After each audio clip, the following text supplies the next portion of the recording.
Na fahory na tsy fisina tsy asarakay aminao ry Jesosy.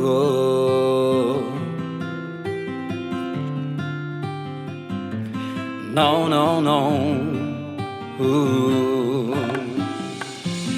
Na tsy fampino na fijaliana azy tsy asarakay aminao Jesosy.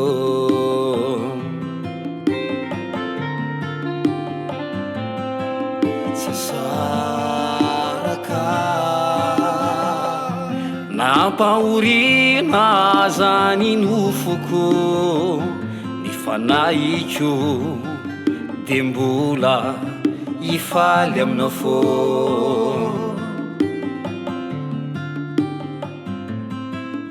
Ifaly aminao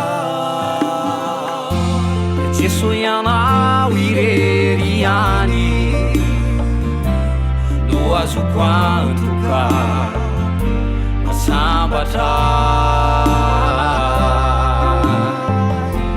miainy tanjoko de zaho hoany andanitra andovana.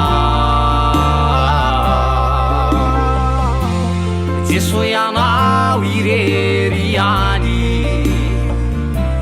no azoko antoka tsy amitaka niany tsapako de zaho ianao mitoetra ao anatiko ao.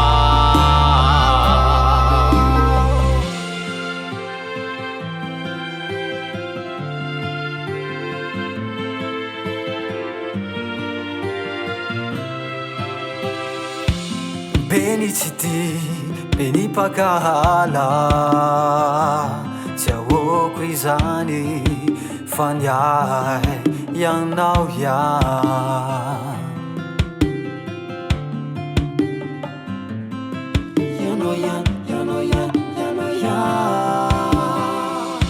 nailitry ny hafa zaho tsy manino n'izany fa niay ianao rery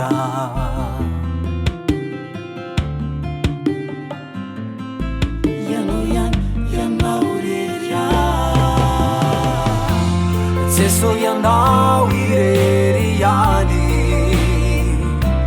no azoko antoka masambatra niany tanjoko de zaho hoany andanitra andovana. Jesosy ianao irery any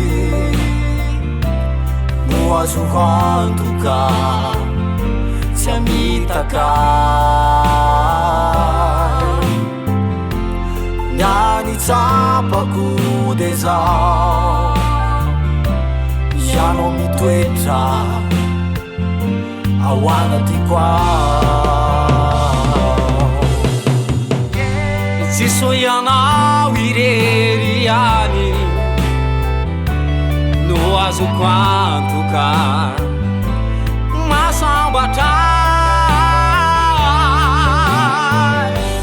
miainy tanjoko de zaho hoany andanitra andovana. Jesosy ianao irery any no azoko antoka tsy amitaka niany tsapako